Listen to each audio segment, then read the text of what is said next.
Hari Om friends, Arunachala Shiva, Jai Bhagwan Ramana Maharishi. In this video, I shall be giving a brief introduction about the famous Ramanashramam, which is the ashram of the famous Indian saint Bhagwan Ramana Maharishi, located in Tiruvannamalai, Tamil Nadu, India. Sri Ramana Ashram, also known as Sri Ramanashramam, is the ashram which was home to modern sage and Advaita Vedanta master Bhagwan Ramana Maharishi from 1922 until his Mahasamadhi in 1950. It is situated at the foot of the Arunachala hill to the west of Tiruvannamalai, Tamil Nadu, where thousands of seekers flock to be in his presence. His Samadhi shrine continues to attract devotees from all over the world. Before I go ahead with more details about Bhagwan Ramana's ashram in Tiruvannamalai, for the benefit of those who are new to Bhagwan Ramana Maharishi and his teachings and life, let me give a brief introduction of who Bhagwan Ramana Maharishi is. Who is Bhagwan Ramana Maharishi?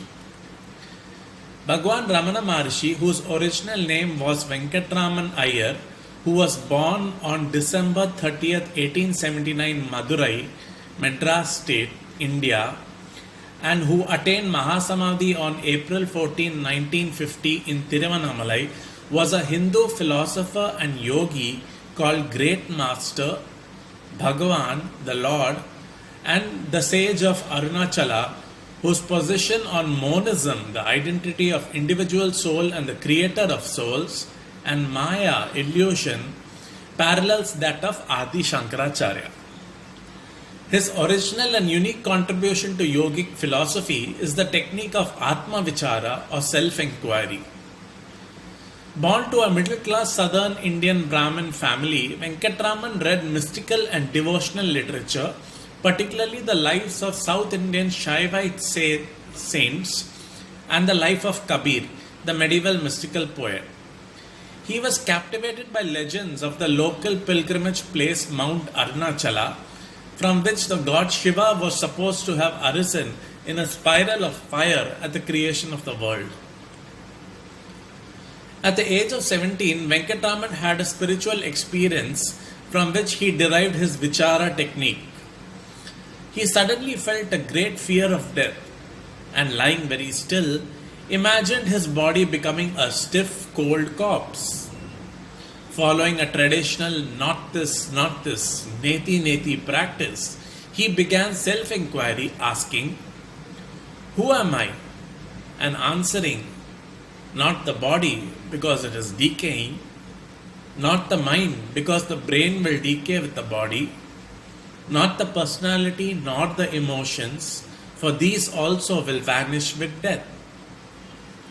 His intense desire to know the answer brought him into a state of consciousness beyond the mind, a state of bliss that the Hindu philosophy calls Samadhi. He immediately renounced his possessions, shaved his head, and fled from his village to Mount Arunachala to become a hermit and one of India's youngest gurus. The publication of Paul Brunton's My Search in Secret India drew Western attention to the thought of Ramana Maharishi, the title used by Venkatraman's disciples, and attracted a number of notable students.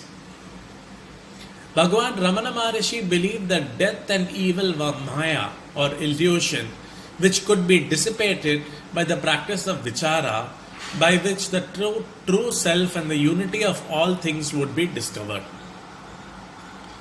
For liberation from rebirth, it is sufficient, he believed, to practice only Vichara and Bhakti, devotion, either to Shiva Arunachala or to Bhagwan Ramana Maharishi. Now coming back to the details of the Ramanashramam in Tiruvannamalai. From 1922 until his Mahasamadhi in 1950, Bhagwan Ramana Maharishi lived in Sri Ramanashramam, the ashram that developed around his mother's tomb. Bhagwan Ramana Maharishi often walked from Skandashram to his mother's tomb. In December 1922, he did not return to Skandashram and settled at the base of the hill, and Sri Ramanashramam started to develop. At first, there was only one hut at the Samadhi, but in 1924, two huts, one opposite the Samadhi and other to the north, were erected. The old hall was built in 1928. Ramana Maharshi lived there until 1949. Sri Ramanashramam grew to include a library, hospital, post office, and many other facilities. Bhagwan Ramana Maharshi displayed a natural talent for planning building projects. Annamalai Swami gave detailed accounts of this in his reminiscences. Until 1938, Annamalai Swami was entrusted with the task of supervising the projects and received his instructions from Bhagwan Ramana Maharshi directly.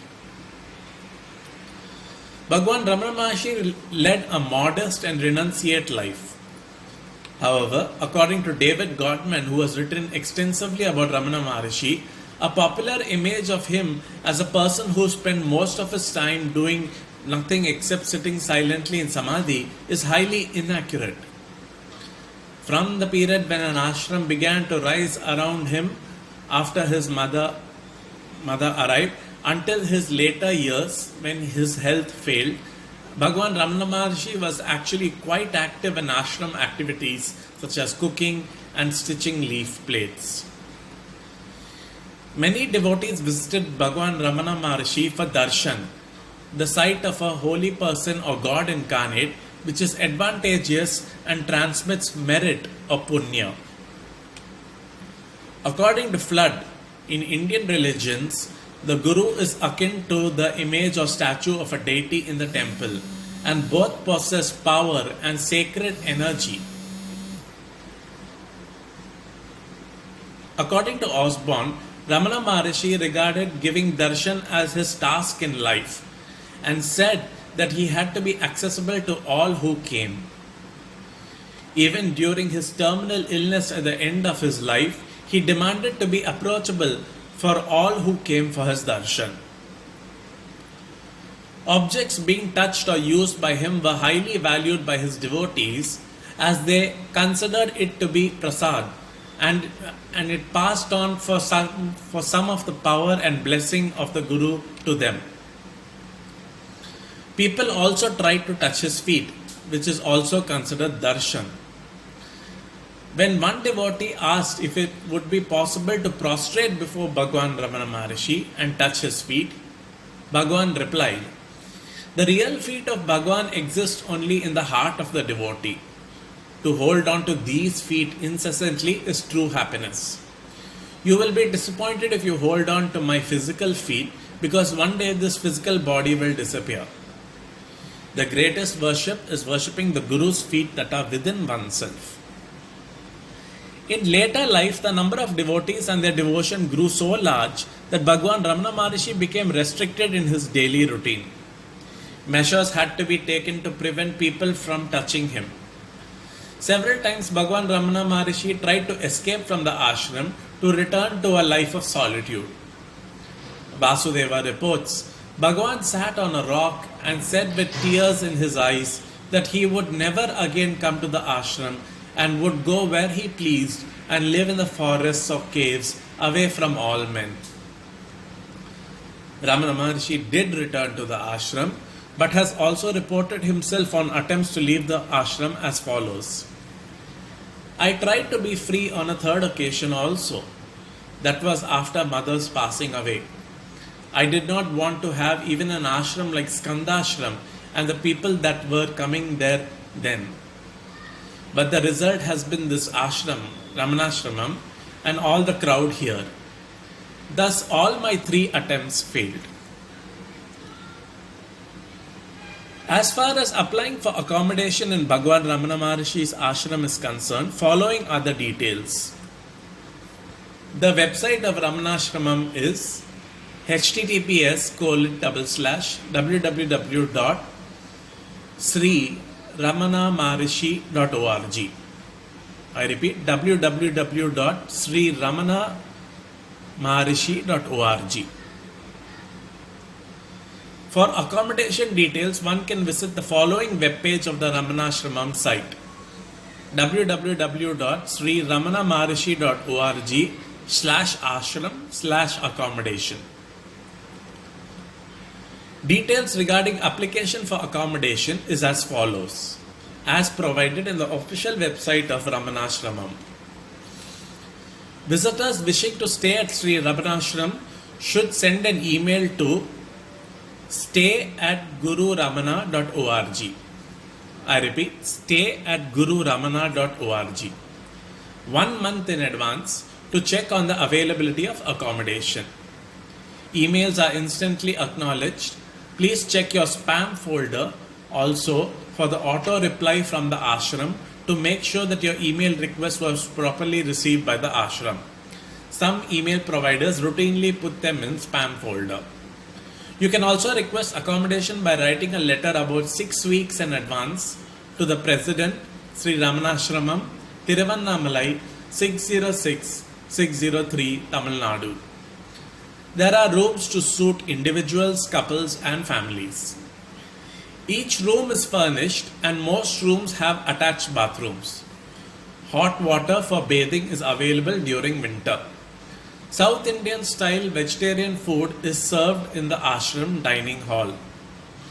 Breakfast, lunch, afternoon tea, milk and dinner. Filtered drinking water is available. Medical attention can be arranged when required. Please email your request to stay@gururamana.org, including proposed date of arrival, number of visitors, length of stay, and date of past visit if applicable. Sri Ramanashramam accommodation details and procedures. Ashram has limited accommodation with basic amenities for fellow devotees from India and abroad. Purpose of visit and the availability of accommodation is the main criteria for ashram accommodation. Ashram accommodation is exclusively for fellow devotees of Sri Bhagavan. Visitors coming for general purpose, visits for temple, Guru Pradakshina, full moon walk and pilgrimages should plan alternate accommodation. Fellow devotees are advised to choose days avoiding in and around full moon festival days for their visits. Fellow devotees who have read about Sri Bhagavan and his teachings after a few visits, if they intend to stay in the ashram for their meditation personal sadhana, are welcome. On an average, 3 days nights is permitted. Accommodation will be provided to single, couple, family, maximum 5 members, as per above regulations. Devotees have to forward their request for accommodation at least 6 weeks in advance through postal letter to President Sri Ramanashramam, Tiruvannamalai, 606603, Tamil Nadu, or email to stay@gururamana.org. Requests for revisits shall be made after a gap of at least 4 to 6 months. Request over telephone or on arrival basis or on request in shorter notice will not be considered. Requests for few hours, one day overnight stay will not be entertained. Visits by large group are not welcome. For information about ashram, its activities, the routine schedule and all other information procedures, kindly visit the website www.sriramanaMaharishi.org. There are no charges for ashram accommodation and food. It is also not extended on rental commercial basis. Ashram food is restricted to room guests and inmates. Any monetary offering may be made only at the ashram office, cashier, and receipt obtained. Now I shall mention about the Ramanashramam's daily routine and timings as provided on their website. 6:45 a.m. milk offering at Sri Bhagwan's shrine. 8 a.m. Veda Parayana. 10 a.m. morning puja. 4 p.m. group reading Tamil. 4:30 p.m. group reading English. 5 p.m. Veda Parayana, 5:45 p.m. Evening Puja, 6 p.m. Tamil Parayana, 9 p.m. Ashram main gate closes. Places of visit in Ramanashramam are Mother's Shrine, Bhagwan Sri Ramana Maharishi's Shrine, Nirvana Room, Meditation Hall, Cow Lakshmi Animal Samadhis, Samadhi Shrines of Devotees, Old Dispensary and Bookstall, Skandashramam and Virupaksha Caves, 8:15 a.m. to 4:15 p.m. in Arunachala Mountain, 1.5 kilometers climb. So friends, here ends this short video on the Ramanashramam, the ashram of Bhagwan Ramana Maharishi in Tiruvannamalai, Tamil Nadu, India. I pray to Bhagwan Ramana Maharishi that all people should get the opportunity to visit this ashram at least once in their lives, if not more times. Thank you so much for watching. Have a great day ahead. Hari Om, Arunachala Shiva, Jai Ramana Maharishi.